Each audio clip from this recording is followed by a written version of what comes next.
Hey guys, it's Kenny here from Slurve.com, back at it again for another favorite cash game plays for this week's third major championship, the Open.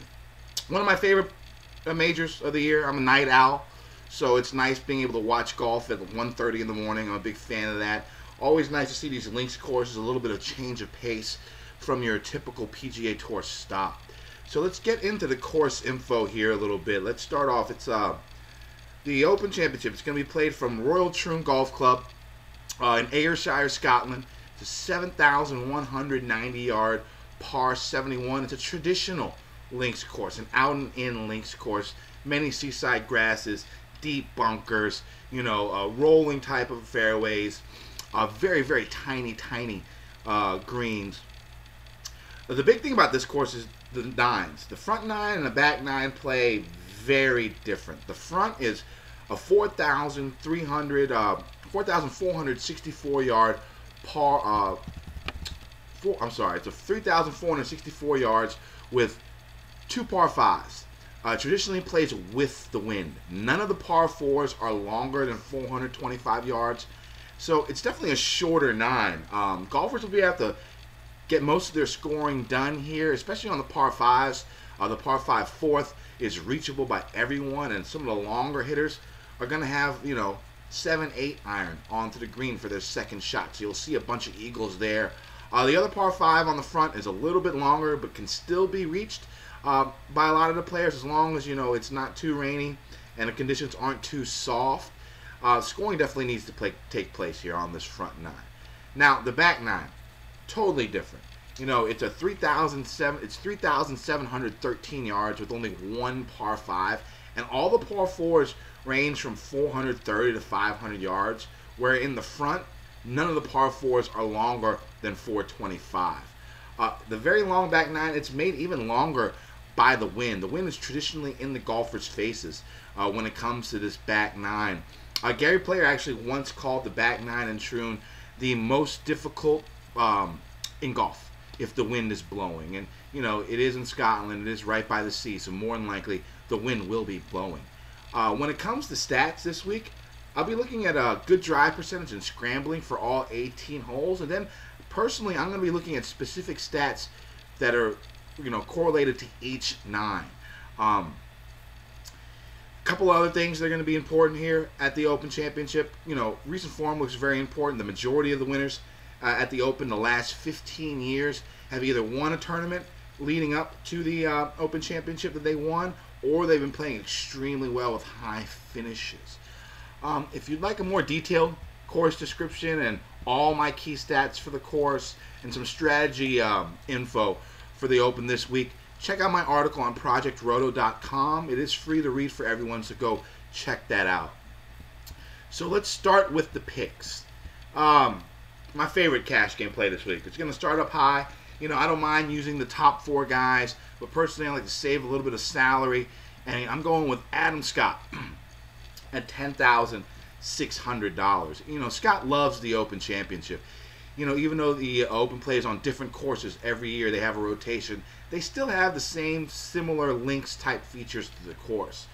He's made his last 6 cuts at the Open with 4 consecutive top 10s. He even made the cut here at Troon back in 2004. He's been playing well this year.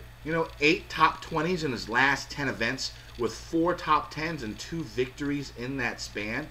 He actually won a PGA National at the Honda Classic earlier this year, and there's some correlation to players that do well at PGA National and players that do well at Troon.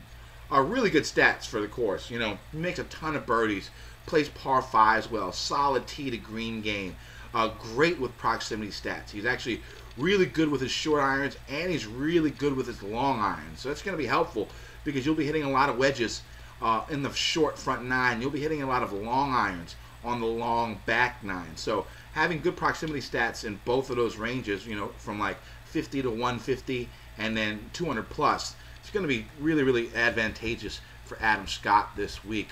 I think he's a safe play. He always makes the cut, and he's actually my pick to win this week. Next up, we're still staying in the 10K range because with the soft pricing, you can afford a couple of 10K guys, and there's only 2 of them this week, but you can afford both of them in your cash game lineup and have a nice starting base. So my second pick this week, it's going to be Sergio Garcia at $10,000. You know, if Sergio's ever going to win a major, this is his week. This is his best chance. He's been on fire lately. 4 top 5s in his last 5 events played worldwide, including a victory at the Byron Nelson about a month and a half ago. He's another golfer that loves playing the Open Championship, probably even more than Adam Scott. He actually has 9 top 10s in 19 times played. He's played the Open Championship, which is pretty incredible. So he's at a top 10 47% of the time.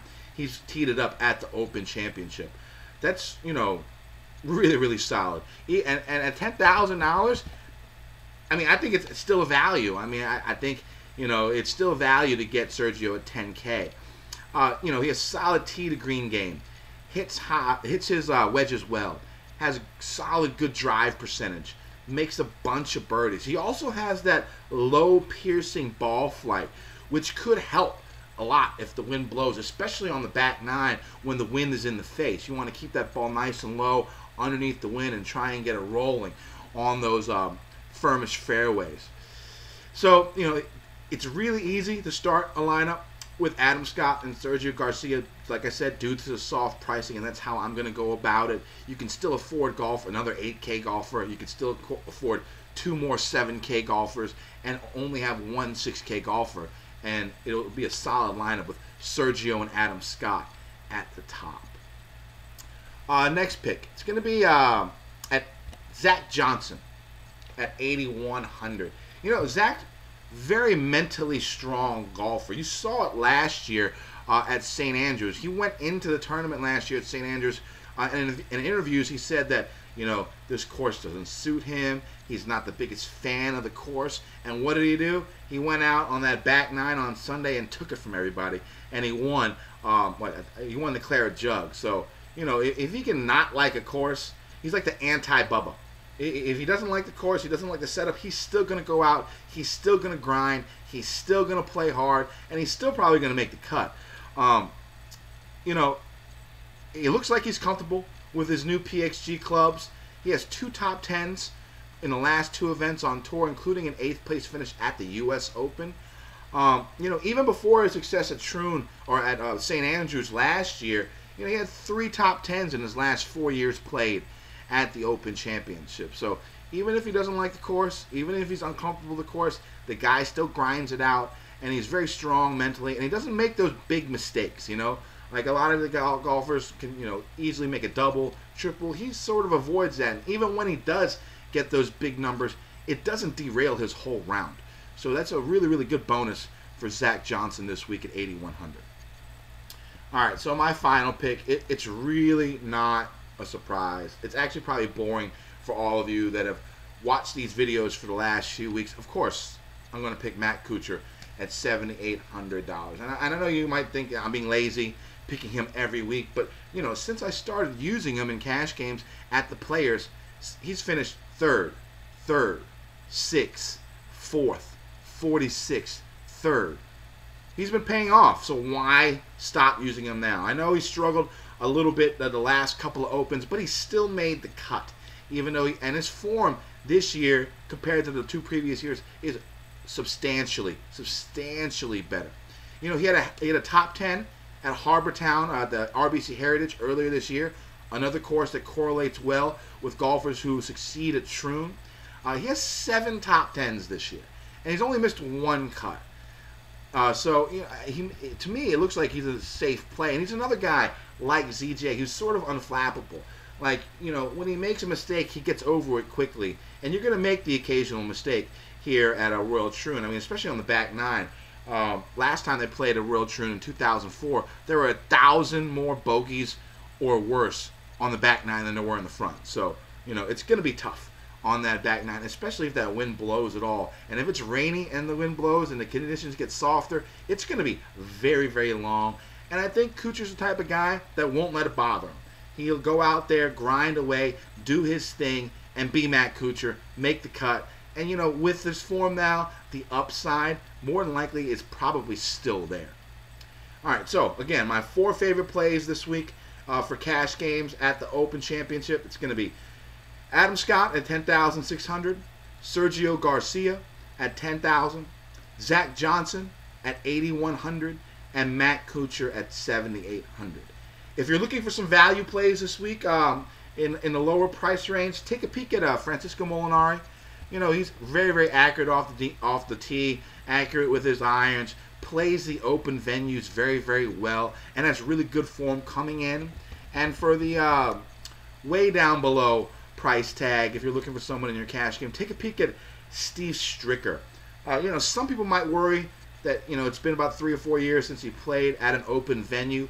But, you know, the first time he ever played the Open Championship, it went 96. He finished 22nd. And then he had a 3-year layoff from 2003 to 2006. And then in 2007, when he came back to the Open Championship, he finished 8th. So I definitely wouldn't worry about that too much. He's been playing well recently with 4 consecutive cuts made, including a 2nd at the St. Jude's Classic. And he finished inside the top 25 last week in Scotland. All right, guys. So good luck this week. Just a couple of things. Make sure you check out all the other guys on slurv.com. You know, there'll be a chat Tuesday at 9:30 with the Fantasy Golf Metric guys. That's a really, really solid chat to be involved in. Brad, Eric, and Chris do their thing tomorrow night as well. I'll be doing my web chat tomorrow, Wednesday, at 1 p.m. Also, check out projectroto.com. My article can be viewed there. You get David Frey's cheat sheet. He's won a bunch of money this year in GPPs. I use his cheat sheet all the time for GPPs every week. And then, of course, you get the Moosonomics spreadsheet, which is, in my opinion, the best spreadsheet out there for Golf DFS. All right, guys. Take it easy. Good luck. Win some money. I'll see you next week.